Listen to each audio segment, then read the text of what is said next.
with the court because of the weak law. Now, also, there are a whole lot of people who get freed. Now, you will find that out of all the doctors which have been caught, uh, 50% of that, I mean, that is my prediction, 50% of them will certainly go scot free. There will be a whole lot of lawyers who will be paid handsomely to defend them because somebody who has put crores in Al-Falah University from abroad, I am sure he will put lakhs and crores for the lawyers also to defend these guys. Yes. Now, this is where I think we need to tighten the screws in a manner that the collaborators should be treated as terrorists and they must be punished and punished very harshly. And then only there will be some deterrence. Otherwise, if there was a case like which you just narrated regarding Mirza Shadab Beg, now that came to notice, they must have traced back as to where did he study. And after that, if nothing was done to check this university, even then at that time also the fund flow could have been checked, but it was not. So I think there are certain lapses which we need to take lessons from and go ahead to plug these gaps. Otherwise, it will be a cycle of events which will keep getting repeated. Some attention when the event happens, and after that, again, it's business as usual. Back to you. Right. Let me, on that note, also bring in Mr. Sanjay Sahai and Padma Shri Dr. Sanjeev Bagai. Mr. Sahai, I want to understand from you, sir. As the investigation now continues into the Delhi blasts, we're learning that alumni of the Al-Falah University, their names have also started emerging, and one such Mirza Shadab Beg, a man who completed his BTech in 2007, was also named and involved in a series of bomb blasts and attacks between the same years, 2007 and 8. We're talking about the Delhi blasts, Ahmedabad blast, Gorakhpur blast, the Ahmedabad Surat attacks. His name has emerged in all. While yes, we can't argue that if there is, one bad person who comes out of a particular university, then the entire university for all times ahead should be under the scanner. But given the recent pattern that we've seen with over 10 doctors arrested from the same university, clearly dubious activities have been going on for a very, very long time. Do you think that we were a little lax as far as intel collection or even keeping an eye was concerned?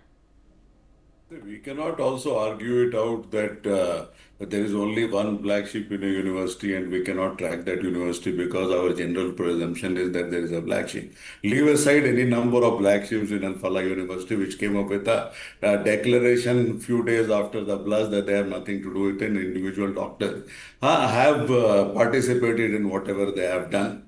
Now, the earlier panelist was talking about that we need to take lessons. How long can we maintain that status quo that we have to take lessons? There is a very clear-cut understanding, the responsibility of the regulatory agencies, the police and the intelligence agencies to sort out whatever they are mandated to do.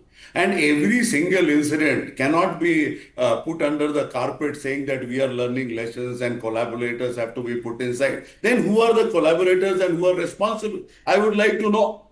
If UGC and NAC, so they are not collaborators, then who are the collaborators? And it's not Al-Falah University. There are tons and tons of universities in this country. They might not be indulging in terrorist activities. But white-collar crimes are rampant. And we don't even know who is indulging, who is not indulging. The managements of universities are in such a situation that is unimaginable.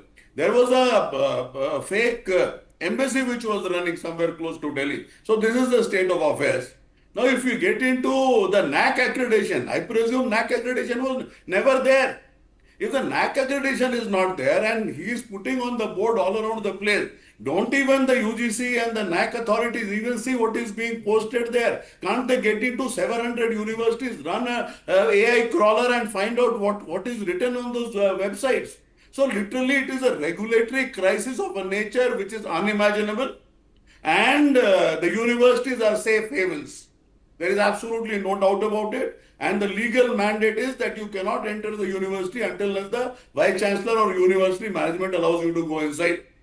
So this is the state of affairs. What you're talking from 2008-9. I would like to know how many background verification has been done and what is the documentation thereof and who are the people who have done the background verification in the police and in the intelligence. This is we have reached a time where very transparently all records have to be put in public domain and we cannot keep covering. One side these guys are covered, other side the regulatory agencies are covered, third side other people are covered. Fourth side, the CCTVs are covered. This guy started from somewhere in Faridabad and he landed in Chandni Chowk, crisscrossing 50, 60 public domain TV. Don't we have even a facial recognition? Can't we track even the number plate? When the social media handle says that we are tracking you, there is absolutely no tracking happen. So actually it was basically put in the public domain that we are out to get you and we will get you. So broadly, it is a complete smokescreen of governance and policing which has been created, and this smokescreen provides very, very good cover to them. Every case we have investigated well, we have taken it to the judicial process, and people have been hanged, and people have been put to life imprisonment. All those things have happened. But the point is why these things are happening. And I would like to know, currently let the UGC, NAC and whosoever are the regulatory agencies, let them do a cleansing of all universities in this country and give a white paper, things are fine. They can run and find out how many criminal cases are there. They cannot even find out background verification. Is even background verification being done? Is it a part of the process or not a part of the process? And ex post facto and everything happens, everybody becomes active. Whether it is a crime against women, whether it is ED, whatever it might be. I don't think this is the way we can move forward because there are so many gaps which needs to be plugged and plugged right now.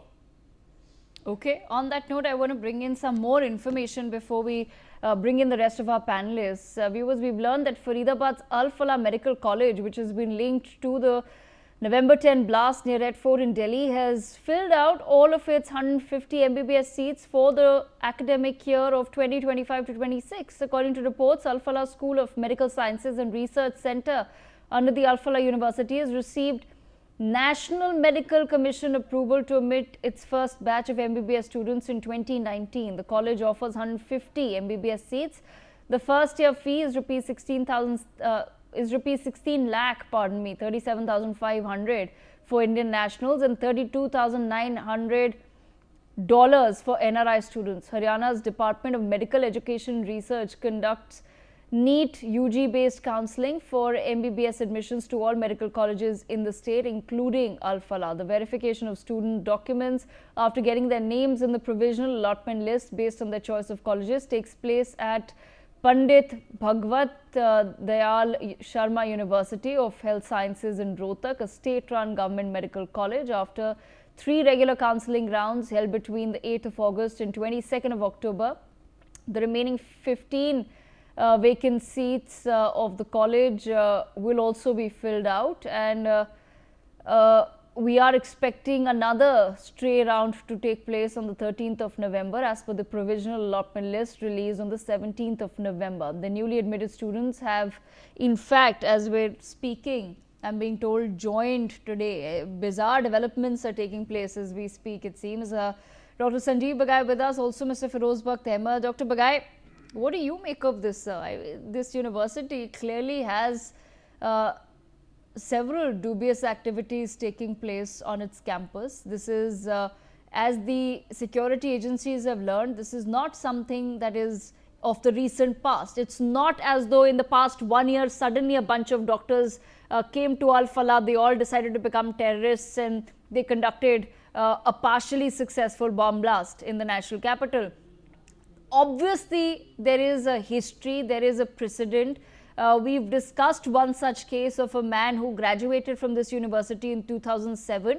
Why do you think that this is something to then also do with, do the security forces and agencies now need to look at whether people in the system have also been supporting this university? How does one university keep getting its clearances and accreditation if they've already had a case of one, of the graduates becoming a terrorist?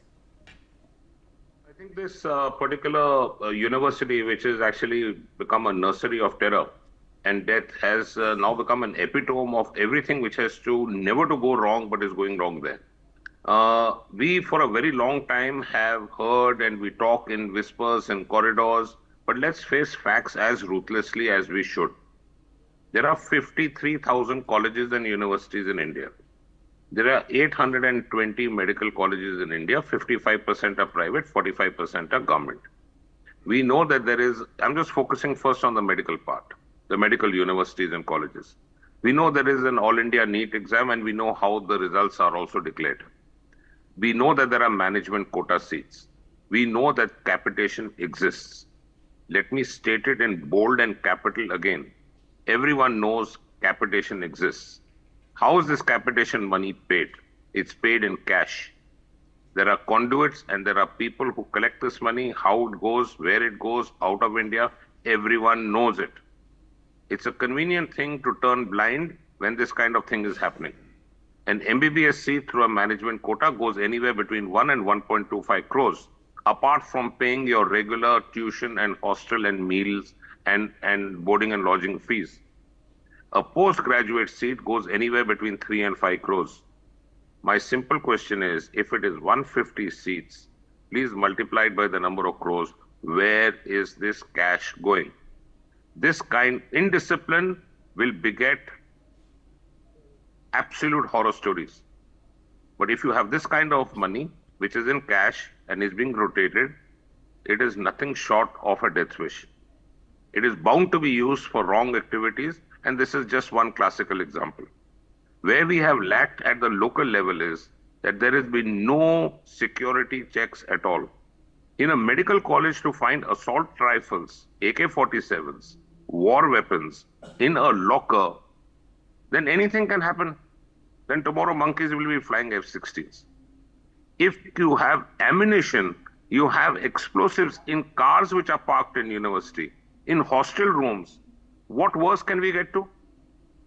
There has been no security checks of who's going on out. Most of the colleges have abandoned that full process.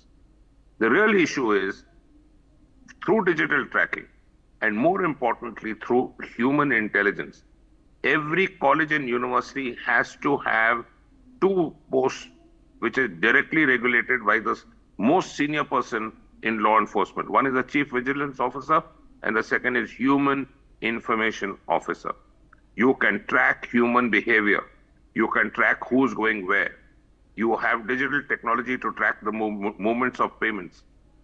These colleges are generating doodles of cash. I don't believe that this person who's heading the university has a clean record. He has appointed people in faculty and in other posts who've already been dismissed in J&K because of anti-national activities. What worse can we get to? All this is happening willfully. I think we need to draw a line. I'm sure the government is going to take very stern corrective actions. There is a clear footprint of our neighbor in this. Absolutely loud and clear. But that neighbor is not going to learn just with a lollipop in the mouth. That neighbor is going to get Noor Khans all over again in many places. Over to you. Okay, all right. Then let me also bring in Mr. Feroz Bakht Ahmed. Mr. Ahmed, I want to understand from your perspective, sir, where does the conversation really go from here? Because like I said, and as all the panelists have also pointed out, how are we just sleeping on a lot of this information, and what does this even mean for other universities? All right. Thank you very much. For a start, let me congratulate Mr. Sahai and Dr. Sanjeev Bagga, who have said it all. In fact, they have put the right perspective. I mean, I'll be, before I go on to what I have to say, what actually is very flabbergasting, stunning, horrendous, and really inexplicable is that, this profession, the profession of medicine, it's a noble profession, and you are, doing things under the garb of this noble profession, which rather than saving lives, is meant for taking lives.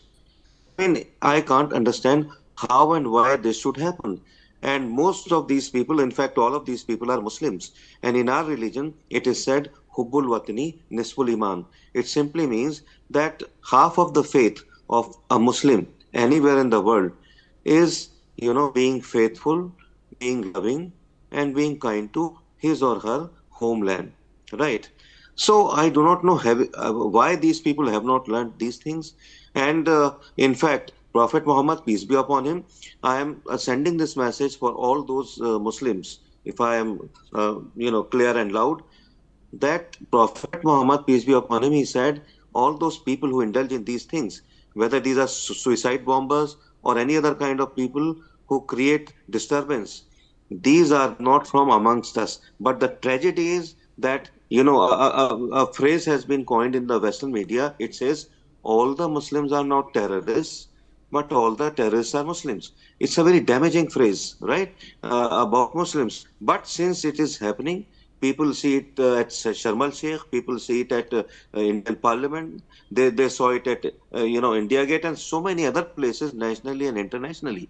So we have to look into our own, or our own conscience.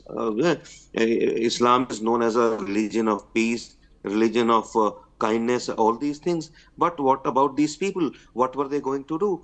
These doctors, rather than saving lives, they were planning to, in fact, take lives of thousands, maybe lakhs of people, the way they were planning. But why were they doing it? India is a land of peace. Maulana Abul Kalam Azad called India, a land of peace, right? And in fact, there's an Arabic term which says, which actually has it. It says that it is the land of peace by all means, right? Uh, in fact, I'm shocked. I'm really shocked. Being a Muslim myself, my head is hung in shame because Muslims are not like this. One more thing I should remind you: in 8th century AD, there was a great Muslim scholar, right? Imam Abu Ghazali. He said one thing. He said, and certain things like this which happened at, Red Fort, these things might be happening. And he said that unless Muslims destroy terrorism will destroy them. Now see what will happen. Muslim doctors who go into the field, who go into the world, people will see them with suspicious eyes. They might be law-abiding citizens. They might be God-loving and country-loving people. But what these people have done, they might not fear of many a Muslim is very very important. And I would just say that as Allah is Rabbul Alamin, He is the God of not only Muslims, He is the God of all Hindus, Sikhs, Jews, Christians, and we should just be under His blessings. We do what Islam has told us, not taking lives, but saving lives. Just taking one simple life of an innocent person, it means that taking the entire humanity's life. But how can I explain it? People will say, "Oh, you are quoting scriptures like a devil." Right? Devil also, quotes scriptures. But it is terrible, it's terrific. And I think Dr. Sanjeev has rightly said that the government, after all these inquiries are made, and if there are evidences, the government should take such a solid action that it should actually go across the border or maybe within the borders. Otherwise, these things, touch wood, for the last 10, 11 years, 12 years, there was nothing of that kind, but it has started. So, my request to all my co-religionists is they should follow in the right spirit the message of Allah, the message of Okay. Prophet Muhammad, right? And lastly, peace, Prophet Muhammad is known as Rahmatul Alamin, blessings for all. Why are they not becoming blessings? Why are they becoming curse and death for the common people? I am really shocked. I do not know how to express these things being a Muslim myself. Right. Absolutely. Unfortunately, I'm sure that this conversation will have to continue and must continue for many days and months to come, because we ultimately have to go towards finding a solution. We can't wake up 10 years later to another attempted terror attack. On that note, I thank all of our guests for joining us. We have some breaking news coming in. The Adani Group, in collaboration with the Ministry of Education, Indian Knowledge Systems, is hosting a landmark national program to revitalize ideology, the global academic study of India's civilization, languages, philosophy, sciences and cultural heritage. The event will be held at the Adani Corporate House in Ahmedabad from the 20th of November till the 22nd. At a time when Indology departments worldwide are shrinking, this effort seeks to reassert India's ownership of its knowledge systems and present them to the world through an authentic, research-driven Indian lens. The partnership brings together the Adani Group's long-term commitment to nation building with IK